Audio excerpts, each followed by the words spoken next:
Bitcoin's battle for support, a true rebound, or just a dead cat bounce. Hey guys, it's Keith Allen trying to make sense of this mess with the rest of you. Hope you're having a decent day and figuring out how to navigate this volatility. It has been maddening to say the least. Again, if you joined me yesterday, you know I had a little microphone issue. Ordered a new one, by the way, and it should be here tomorrow, hopefully.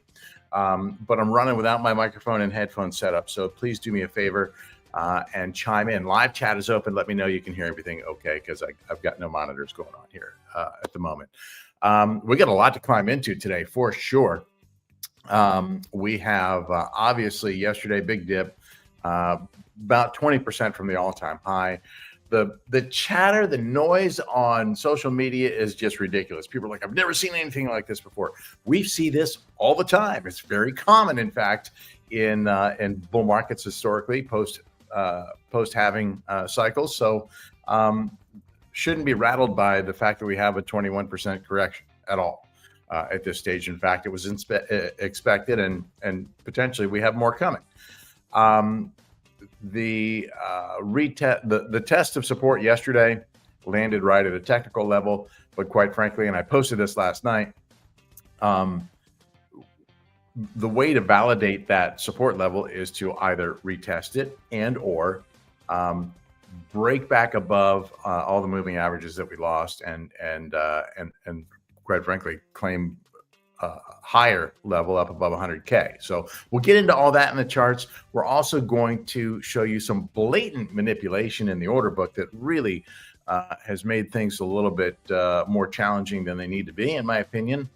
And we are going to examine the key characteristics of a dead cat bounce to help you identify what these things look like, how to spot them, how to avoid getting trapped. Okay, so with that, we're going to start on the order book with fire charts. But first, as per usual, do me a favor, smash all the buttons, hit that, make sure you hit that subscribe up top, and share this thing so that we can grow this channel. I do greatly appreciate. Again, live chat is open. Love engaging with you guys. If you've got insights you want to share, if you got questions you want to ask, I'm here for that. So I always look forward to engaging with you guys, and I hope today we get some participation as well. It's always fun to do that. So let's go ahead and start on the order book with fire charts. I'm gonna go ahead and share that screen. And yesterday we had a moment, about a 45-minute span, where we had this huge block of bid liquidity that we have been looking at that gave us some confidence that there was some support there. And then there was a rug pull, and you can see that happened right here yesterday. It was only about a 45-minute span, and you see how price reacts to these things, right? It's a dip. And then when we saw more bids coming in, we saw some recovery. And then, of course, you know, we were wondering, was this just a game? Was this a mistake? Whatever the case is, price recovered, but it didn't recover fast and hard. It wasn't like a V-shaped recovery, similar to what we see right here, right? This is what we wanted to see yesterday, and it never came. Now the question now, is this truly a recovery, or is this just a dead cat bounce?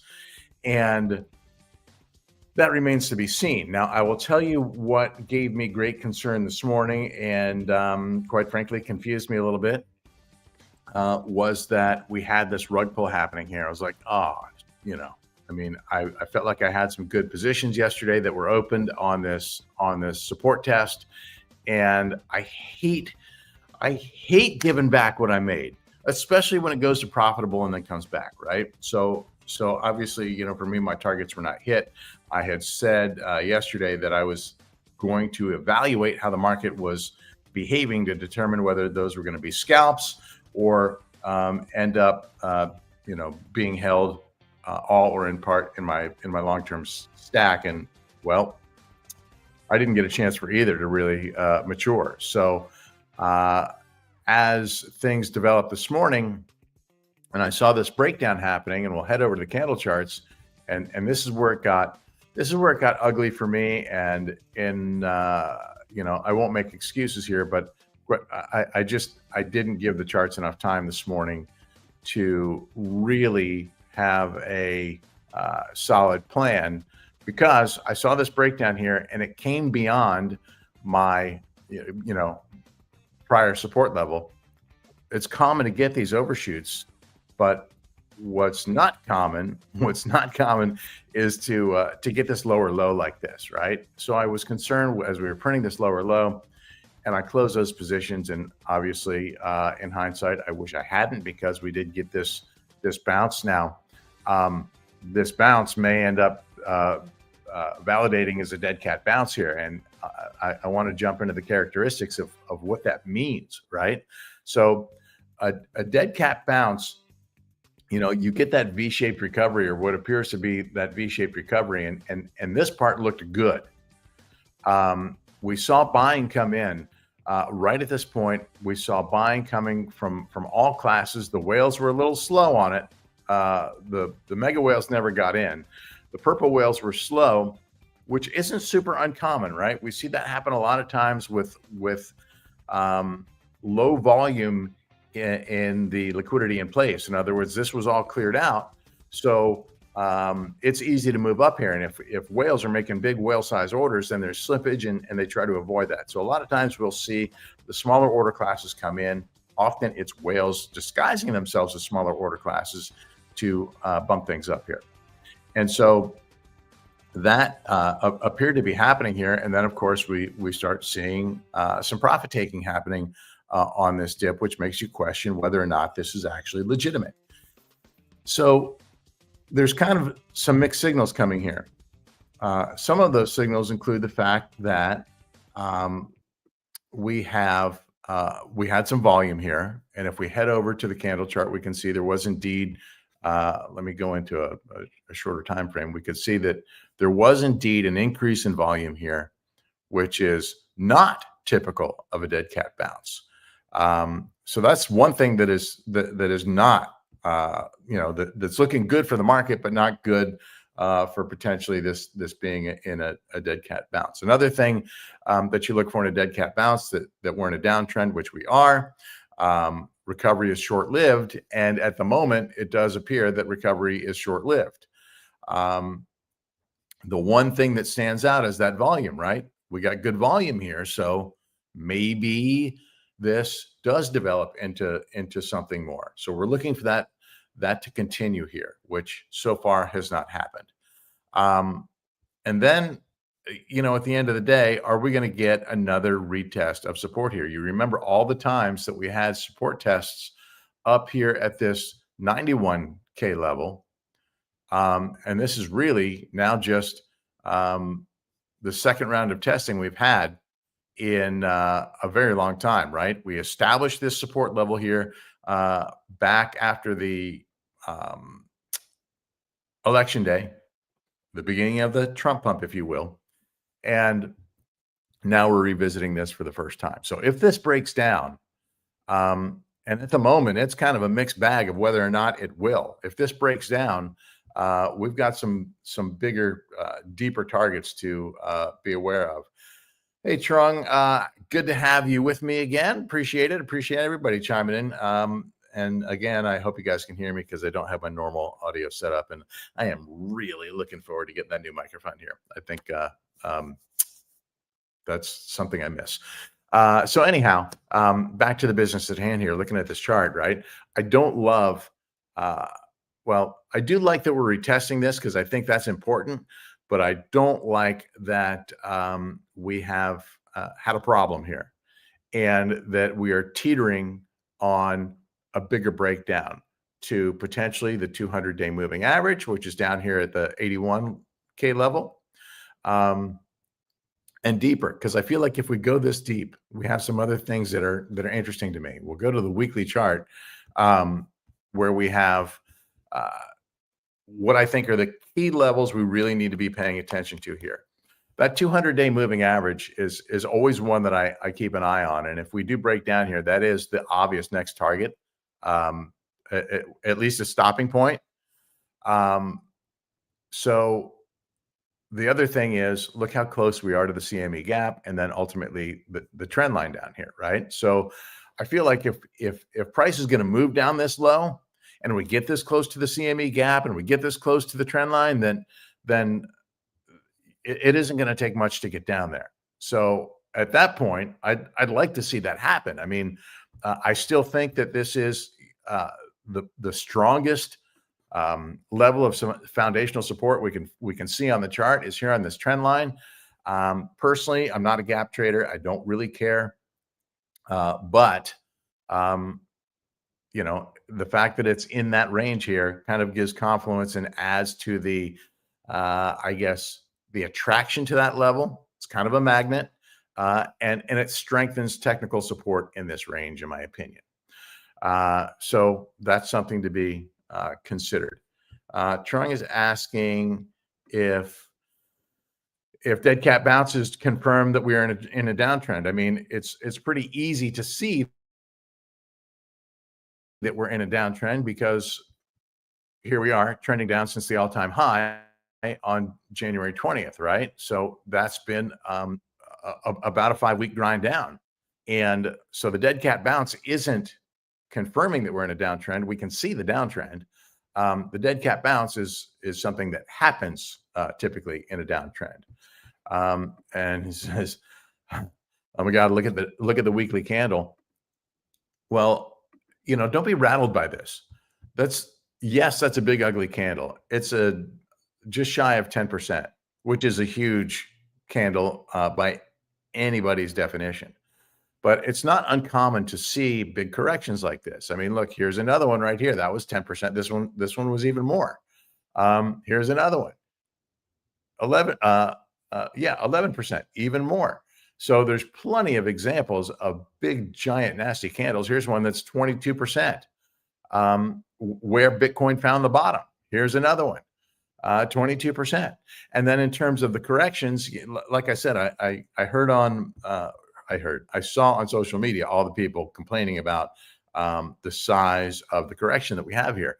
This is common. This is typical. In fact, it's even less than we often see historically than we've seen historically in bull markets. So don't be rattled by a 20% correction. I honestly think that taking it deeper and going potentially 30% from the all-time high is something that has a actually decent probability here, right? That would take us right down to the trend line. 30%, that's 27%. That's consistent with what we've seen historically in that range. And, you know, I don't think that's a cause for concern. Where it gets scary, obviously, is watching your portfolio dwindle. Nobody likes to see that. And it gets scary if we lose these levels here, right? So those are all things to keep in mind. Now, let's find something positive to focus on here, right? If you're a bull, you're wondering when this resolves itself. Well, two things. Expect volatility to continue, and that volatility brings opportunities. And we'll get into more of that in a minute. The other thing is on the upside, what do we need to see to validate or invalidate whether this is a dead cat bounce, whether we're going to see more downside, or whether we're going to fully recover to the upside. And for me, that is one very simple level. That is reclaiming this 21-week moving average. That's the green line here before the weekly close. Now, because we have lots of economic data coming, we have a monthly close coming on Friday, and then we'll have a weekly close coming on Sunday. And then we have a new month starting with new economic data. As the market likes to throw us curveballs, this may not actually resolve itself by Sunday. It would be bullish if it does. If it does not, I would look into next week. And that's maybe sprinkling a little bit of hopium on things at that point. If it does not fully recover this, then you can certainly expect at the very least a retest of support and potentially a bigger breakdown down to at least the 200-day moving average, if not further into this range. So that's basically what I'm looking at here.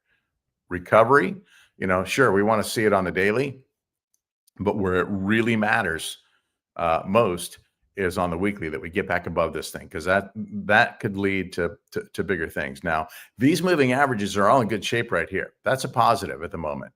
The dailies are wound up, and what we don't want to see is things progress further. Look, you can now see the 50-day is on a trajectory to wind up and death cross with the 100-day. That's the red and the blue. That's not good. That's going to be a continuation of downward momentum. What we don't want to see is this cross the 200-day, because that's a good validation. At least historically, it's been a pretty good validation of the end and the beginning of the bear market. So the market wants you to think that we're going bear. The market wants you to think that the bull is over. But all of the fundamentals are still intact. The outlook, the macro outlook for Bitcoin is as strong as it's ever been. The altcoin market is getting absolutely punished right now, as it should be, right? Maybe this is the big shakeout. Maybe this is where we finally get to say the market is sick and tired of these shit coins and memes that mean nothing and do nothing and have been Ponzi's and rug pulls that are taking people's money. And then we get to focus on the quality, right? Bitcoin and the handful of altcoins that actually have some utility and use cases to them. So, and on that note, Litecoin is one that comes to mind for me. I share that. You know, I would tell you that I have very little in altcoins, and Litecoin is one of them that I do believe in, and it's having a nice recovery at the moment. I want to see it reclaim this 0.5 fib, and then things get a lot brighter for the future of Litecoin. But it too is suffering from the volatility that we're dealing with right now. Obviously, the weekly signal here pointing to that downtrend, which we have seen.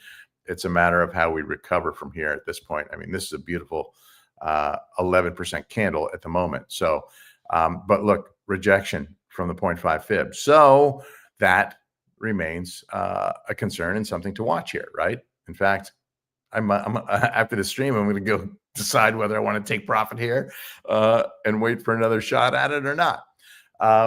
Back to the Bitcoin chart, which I think is the most important thing to focus on at the moment. And that is, again, being mindful of where we sit between these support levels, these key moving averages. Ultimately, we need to see a recovery of this 21-week moving average to keep this bull running hard and to invalidate a dead cat bounce. But for the moment, with the exception of the spike in volume that we've seen here today, this has a lot of resemblances to a dead cat bounce. And so watching to see how this develops, right? The thing we need to remember, there are no straight lines, okay? And so this was good to see. This being a higher low from this, also good to see. But you can also see some suppression coming in to potentially push this down. So I'm going to zoom out here to a broader view and see if we have anything else that we can maybe focus on. One of the positives here is that we do have a ladder, some depth to this ladder of bid liquidity. The concern, however, is that with this, with these rug pulls, it's very difficult to trust it at this stage. Also keep in mind, through the next few days, we have major economic data that that Fed watchers and the FOMC will be watching before their upcoming meeting. We have jobless claims and GDP coming tomorrow. We also have on Friday core PCE, personal income, et cetera. These are all big numbers here that that the market watches. And then coming into next month, we're going to see updates on unemployment numbers, and that is certainly something that Fed watchers are paying attention to. FOMC meeting is mid-March, so we could have more volatility leading right up to that thing. And with that, I'm going to leave you with a parting shot of fire charts. on this daily time frame to get a just a little one last look at the nuances of what are happening in this market. Oh, and by the way, if I haven't mentioned it, material indicators having a flash sale, right? The market is having a flash sale, so why can't we, right? 30% off all 3 month, 6 month, and annual plans. Use promo code MyAlpha30. I'll put it down in the description after the stream so that you got that to reference. And of course, if you miss it, you can actually see it also on X right here. There it is. Boom. Write it down. MyAlpha30. Go to materialindicators.com and get the tools you need to navigate this crazy ass market and the volatility we got ahead. Have a great day, guys.